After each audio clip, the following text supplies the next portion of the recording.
is motherfucking time for Robcast. I am Zombie, and hold on, you little maniacs. Here we go.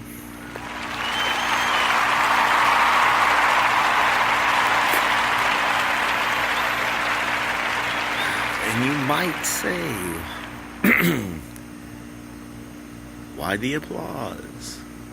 I'm going to say the applause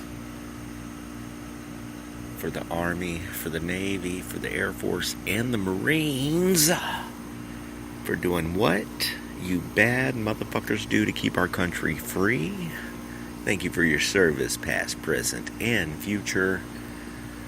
And while we're thanking people, we damn sure are going to thank the police officers. Back the badge, support your local peace officers, firefighters, EMTs, all of you first responders. We will always get mad respect at Robcast Radio. And let me tell you something, fellas. We mean that from the bottom of our heart. It's not it's not just something that we're saying because this episode is going to be dedicated to letting all of you other people, maybe family, maybe some of my friends on the East Coast or in Colorado or wherever you may be, to let you know that, and you probably already know your immediate family's safe. We're all safe as far as my immediate peoples.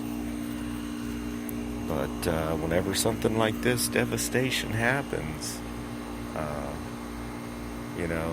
it's definitely the first responders that everyone depends on, and all of the volunteers and all of the people helping people. And for that, Robcast Radio is very, very appreciative. And not just on this episode. You might want to take a look back and see how we start off every motherfucking show, because it's the least we can do for our military, our firefighters, our EMTs, and our peace officers. Because some of those gentlemen do not get as much respect as they deserve. We could pay a motherfucking athlete $50 million a year, but a police officer, what do you guys make, 30, 40?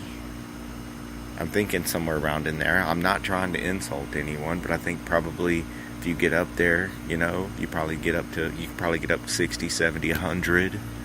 If you're a detective, I don't know. That's pretty interesting. Maybe we'll ask. But what I'm saying is, when we're our peace officers and our teachers, the people that we pay to create young minds, they should be getting the All-Star Athlete Scholarship pay. You know what I mean? Jelly bean. So we're going to talk about Harvey. We're going to talk about, wow. And can you say deja vu? You say deja vu? And some of you from far away may ask yourself, how can so many people be trapped at one time? You know what I mean? Well, this was really a big mess. We haven't seen any kind of, it was a Category 4 hurricane that stuck around for quite some time. And, I was blessed enough to have, we're talking a couple days ago, my brother, we were monitoring the situation with the storm and everything, and then I hear through the grapevine, 14 months ago, my community flooded out totally. They considered my house a total loss, but I rebuilt. I just cut the lower half of all the walls out and put all new floors in and new half walls, repainted everything, put all new insulation. You know what I mean? We made it work. And the God's honest truth is I've been taking my fucking clothes to the laundry, because that was 14 months ago, and it took 3 or 4 months for us to get back into our place. So for the past 7 months, I've been taking my clothes to the laundromat, and maybe 2 weeks. I've done like maybe 4 loads of clothes at home. So I just now bought a nice, was it? It's not a it's a Whirlpool washer and dryer that match. They weren't brand new, but they were nice. They matched. But anyway, I don't know. If I seem a little bit scatterbrained, it's because there's not going to be something called sleep tonight. It's 12:08 a.m. now. It's midnight. It is August the 31st, 2017. And we went out into our community 2 days ago, and our main road going in's flooded, totally underwater. We went in the back way because I just wanted to take a quick video and feed a couple of little feral cats that were on the front porch that I knew would be there hanging out, that I'm praying that the SPCA picks up. Which I know they did a very good job of going out there and picking up pets and taking them to shelters and stuff like that. But you can ask yourself, back to my original question, guys, look, I might skip around a little bit, but I'm going to hold you motherfuckers captive, because you know what? That's right, you're my cheap therapy, and I love you for it. So follow the show. Look, the studio's, it's done. I'm trying to dry it out. It's a 25-foot travel trailer, and right now it's probably bobbing around in our community somewhere. So I'm going to probably just dry it out and sell it to the deer hunters. I was getting ready to build a new shop, so I'm glad we haven't poured the slab on it yet. That's a blessing. I got most of the 3 of my big bikes, the custom bikes. And still, you know what I mean? It's a blessing just to have gotten the people, my loved ones, all convinced them to get the fuck out of there before the water came in, because no one really knew.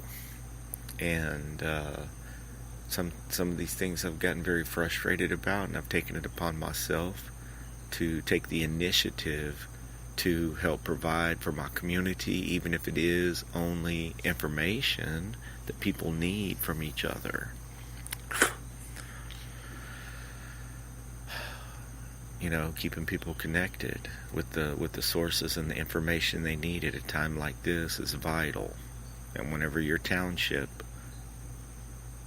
this town of Holiday Lakes, where I live, does not have a Facebook page, and every other town and city in our county is posting updates and what's going on in their town. And that's my own damn fault for not being a part of our city council. That's my own damn fault for not becoming involved politically. And that might be a future episode, because you let something like this happen in my community twice in 14 months, and total devastation. And then we need to address the issue of infrastructure in our community and what we can do to start raising places up. We need to start making our ditches deeper. We need a retention pond. We've got fucking lakes out there, and our houses flood before the lakes are full. So you tell me, we need a civil engineer in there doing something. We need the help from whatever government we need as far as funding. And I know that our community had already applied for that after the last flood. And I don't know, maybe they need somebody in there in office that's doing something more than, collecting fines. I don't know. Like I say, it's my fault. I'm speculating okay, I'm not speculating. I know for a fact that our community's not publicly posting anything as far as Facebook goes, or I don't know how else that works nowadays, because everything happens online. And if you're behind the times as far as in that aspect, then yeah, it's just not good. So whenever necessity's the mother of invention. So if your community needs something, then that might be a call to duty for you yourself. So I might complain about some things on here, but I will let you know that I'm blessed that I woke up today. I'm blessed that we got, we got out of there what we can. And I know that there are a couple of really nice motorcycles that they're going to be underwater. That belong to friends, and I'm just letting them know that I'll help you guys out, man. I will provide my services to do, to do what it needs to do correctly to make those suckers run again. Because after Katrina, I helped a lot of people out with their motorcycles, and I brought a lot of stuff back to life. Anyway, how could so many people be trapped at one time? If you've seen the videos of what's going on here, look, man, you have to listen to what some of these news reporters say, okay? Because some of the shit that they're saying does not make any motherfucking sense. What they're showing you visually, you can look at that and make your own judgment. And we'll talk about that a little bit, but whenever Hurricane Ike came through, half a dozen or so, I don't know how long, was that 08 or something? I don't remember exactly. Anyway, when Ike came through, if you remember, that was, fuck. But everyone was stuck on the highway. Like, I remember, I was on the second floor apartment. I lived in Pasadena at the time, and a good friend of mine went to his aunt lived in Lake Whitney, which is like normally a 3-hour drive from Houston. It's around from Houston to Austin, basically. And I think he was on the road with his dog for 18 or 20 hours. So, and that's because when that happened, they evacuated everyone. And when they evacuated everyone just got stuck on the road. And it was a big fucked up mess. As a matter of fact, okay, was that Ike? Because it was a big mess whenever it was Katrina and another one. Anyway, I didn't get on here to name storms.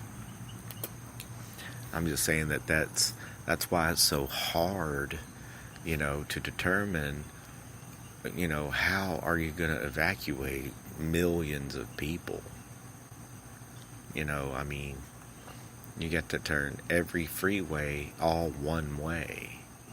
And then you've got emergency personnel and rescue teams. And I just wanted to say thank you to all of the people that have pitched in their community, for one. Like Rocky Joe Gibson and Ken Joe Kelly, and I'm just right off the top, Stacy Akers.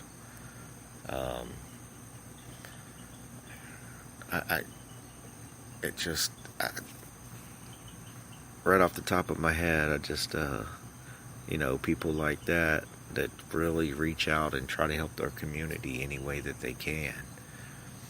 And, I deleted whoever the motherfucking troll on there was talking about. Someone had met the rescue team with an AR-15. Okay, well, an AR-15 is a generic term, ladies and gentlemen, okay? It means assault rifle. An AR-15 could mean an M16. It could be an SK3. You know what I mean? There's a lot of different guns that could be. It's like saying, do you want a Coke? And really, that the guy wants a root beer. So this motherfucker gets on here and he's fucking with this public servant, a radio operator that's actually transmitting between the motherfucking Texas Navy and the rescue people, and people are actually on there with their lives at stake, and he's on here trying to argue the fucking point of what kind of gun they pointed at you.